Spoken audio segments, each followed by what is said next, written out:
সাংগনশালাव राजाखर आगोलिनि मुक्तदारा हलनगो खलायजाखा थै थांनाय समीर चक्रवर्तीनो मुइतु खलायमानि पान्डाव नारवाय अक्रांगै मानजाखा हास्तिनि गोसा मन्त्री अक्रा मानिक सरकार ते सीपीएम नि हास्ति तांफां जितेन्द्र चौधुरी आबो हाइकेनो थै थांनाय समीर चक्रवर्तीनो मुइतु खलायमानि पान्डाव मानजाखा सीपीएम नि हास्ति अजमा बादल चौधुरी नारायणगढ़ तपन चक्रवर्ती अगुर देब्रमा रुमा दास नखबै थै थांनाय समीर चक्रवर्तीनि नखुनि बरर আনন্দমার্গ নকশাল এবং কংগ্রেস এক জায়গায় চলে আসলো।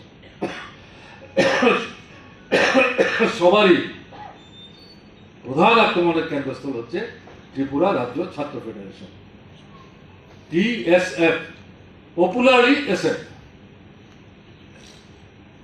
এবং তার প্রতিফলন গিয়ে দেখলাম মহারাজা বিক্রম কলেজের ছাত্র সংসদের নির্বাচনের মধ্যে। নির্বাচনের ফলাফল নিয়ে আমি কথা বলতে যাচ্ছি না, কিন্তু এই যে মতাদর্শের লড়াইটা, ছাত্র আন্দোলন, ছাত্র সংগঠন মতাদর্শের লড়াইকে বাদ দিয়ে, শ্রেণীর দৃষ্টিভঙ্গি লড়াইকে বাদ দিয়ে শুধু বিচ্ছিন্নভাবে ছাত্র জীবনের দৈনন্দিন সমস্যাকে ভিত্তি করে সংগঠন সংগত করে এগিয়ে যাওয়া সম্ভব, এই ধারণাটা কিন্তু ঠিক না, এটা ভুল ধারণা। এই ধারণা নিয়ে আমি যে 65-66 কথা বললাম, তার আগে আগরতলায় হঠাৎ করে ছাত্রৈক্য সংস্থা নীতি তৈরি হয়েছিল, বেশি দূর কিন্তু নিয়ে যেতে পারে। আমি রেফারেন্স হিসেবে উল্লেখ করলাম, কিন্তু তাদের ভূমিকা তৎকালীন পরিস্থিতিতে এটাকে নিশ্চিত খাটো করা যাবে না, ইতিহাসের সঙ্গে তার একটা সম্পর্ক আছে, কিন্তু বেশি দূর তো যেতে পারে। এই যে আদর্শের লড়াইটা, সেই লড়াইয়ে তৎকালীন এই যে একঝাক নেতৃত্ব তারা উঠে এসেছিলেন, তার মধ্যে সমীর চক্রবর্তী অন্যতম, যার কথা বললাম, এই আদর্শের লড়াইটাতে গুরুত্বপূর্ণ ভূমিকা গ্রহণ করার চেষ্টা করেছে। এটা বাদ দিয়ে ছাত্র ফেডারেশন কিন্তু এই জায়গায় আসতে পারবে, এটা আমাদের ভাবনার মধ্যে রাখতে হবে। আমি আমার নিজের অভিজ্ঞতার ভিত্তিতে যেটা বলবো, সমীর চক্রবর্তী কাজের মধ্য দিয়ে নিজেকে যে জায়গায় নিয়ে গিয়ে তার যোগ্যতার দক্ষতার নিদর্শন স্থাপন করতে সক্ষম হয়েছিলেন, তাকে কোন একটা দায়িত্ব দিয়ে, কি সংগঠন, কোন একটা স্কুলের সমস্যা এর সমাধানের জন্য ইউনিট ভিত্তিক একটা আন্দোলন, এটার যারা পরিচালক তাদের সঙ্গে কথাবার্তা বলে তার সমাধান, এই সমস্ত বিষয়গুলি সম্পর্কে সাংগঠনিক রাজনৈতিক আন্দোলন, তাকে একটা দায়িত্ব দিয়ে আমরা নিশ্চিত থাকতে পারতাম। শ্রমিকরা যখন আমরা দায়িত্ব দিয়েছি, সে ঠিক এটা তুলে আনবে, এটা হচ্ছে অভিজ্ঞতা। যে কোনো কর্মীকে কিন্তু এভাবে দায়িত্ব দিয়ে তৎকালীন পরিস্থিতিতে আমরা নিশ্চিত থাকতে পারতাম না, আজকেও অনেক ক্ষেত্রে থাকতে পারি না। আবার এটাও ঘটনা, আজকের দিনে এরকম বহু কর্মী বেরিয়ে এসছেন, এরকম ভাবে দায়িত্ব দিয়ে নিশ্চিত থাকা যায়, ও তাকে দায়িত্ব দিয়েছে, alright, it will be done. সেই সময়ে সীমাবদ্ধ পরিসরে বাছাই করা, হাতে গোনা যে কর্মী দল, তার মধ্যে সমীর চক্রবর্তী ছিলেন এরকম একজন কংগ্রেস। এই গুণ চট করে কিন্তু অর্জন করা যায় না, এটা ধীরে ধীরে নিজেকে গড়ে তুলবার ক্ষেত্রে মতাদর্শ, শ্রেণী চেতনা, শ্রেণীগত দৃষ্টিভঙ্গি, সাংগঠনিক শৃঙ্খলা, এই ত্রিধারার সমন্বয়ের মধ্য দিয়ে চেতনার ভিত্তিটা সুদৃঢ় হয়, তার থেকে এই গুণগুলি অর্জিত হয়, তার থেকে নেতৃত্বের যে পর্যায়ে সেখানে বৃত হওয়ার মতো একটা পরিমণ্ডল তৈরি করতে পারে। সমীর চক্রবর্তী এরকম ভাবে কিন্তু সেই নেতৃত্বের পর্যায়ে নিজে বৃত হয়েছে। তাদের কাছ থেকে কমরেড সমীর চক্রবর্তীর জীবন সম্পর্কে, কিভাবে পার্টিতে এসেছেন এবং কিভাবে পার্টিকে সমৃদ্ধ করার জন্য তার পুরো জীবন উৎসর্গ করেছেন, এগুলো শুনেছেন। সেদিক থেকে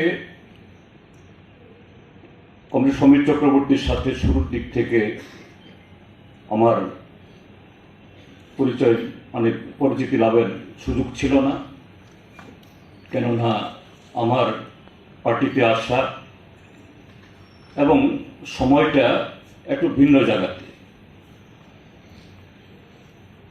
80 দশকের মাঝামাঝি সময়েতে যখন কমরেড সমীর চক্রবর্তী ছাত্র আন্দোলন থেকে অব্যাহতি নিয়ে পুরোপুরি পার্টি নেতৃত্ব হাতে নিচ্ছেন, সেই সময়তে আমি যুব আন্দোলনের সাথে যুক্ত হই। তখন থেকে তার সাথে ভালো পরিচয়, সখ্যতা এবং একসাথে কাজ করার অভিজ্ঞতা, এবং কমরেড সমীর চক্রবর্তী দেখতাম একজন বক্তা হিসাবে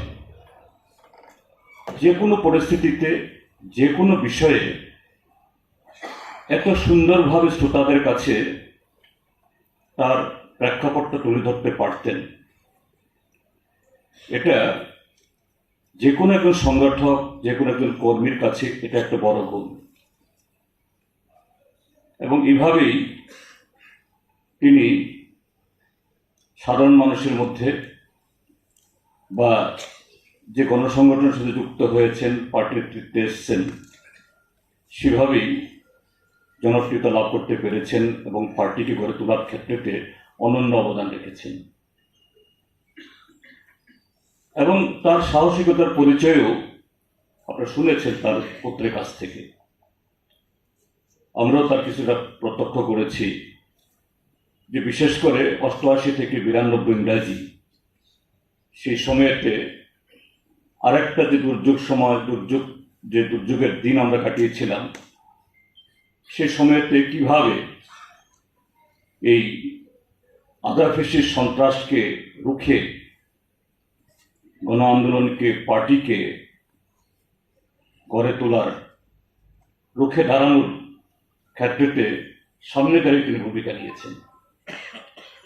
আজকের দিনেও সে ধরনের ভূমিকা আমাদের প্রত্যেকটা কর্মী এবং সমর্থকদের কাছে এটা অত্যন্ত শিক্ষণীয় এবং খুবই প্রয়োজন। তো আজকে যখন আমরা তার স্মরণ করছি, রক্ত মাংসের কমরেড সমীর চক্রবর্তী আমরা ফিরে পাবো না, কিন্তু তার কাজের মধ্য দিয়ে সে কাজ থেকে অভিজ্ঞতা অর্জন করে কিভাবে আমাদের কর্মসূচিকে এগিয়ে নিয়ে যাব, এবং বর্তমান সময় নিশ্চয়ই এই সময়টা একেবারে দীর্ঘায়িত হবে, মোটেই তা নয়। আমরা তা থেকে বেরিয়ে আসব, তার জীবনের কিছু শিক্ষা থেকে, অভিজ্ঞতা থেকে অবশ্য আজকের দিনেও আমরা প্রয়োগ করার জন্য ভাবতে হবে। এখানে কমরেড রতন দাস শোক প্রস্তাব উত্থাপন করতে গিয়ে একটা শব্দ প্রয়োগ করেছেন, আজকের সময়ের সাথে এটা অত্যন্ত সাদৃশ্যপূর্ণ। বলা হয়েছে সেই 60-এর দশকের মাঝামাঝি সময়েতে স্বতঃস্ফূর্ত ছাত্র আন্দোলনকে সংগঠিত ছাত্র আন্দোলনে পরিণত করে এই রাজ্যে ছাত্র ফেডারেশন বা ত্রিপুরা ছাত্র ফেডারেশন TSF গড়ে উঠেছে। পরবর্তী সময়েতে ভারতের ছাত্র ফেডারেশনের সাথে এটা সম্পৃক্ত হয়েছে। ব্যুরো রিপোর্ট, চিনি খরাং।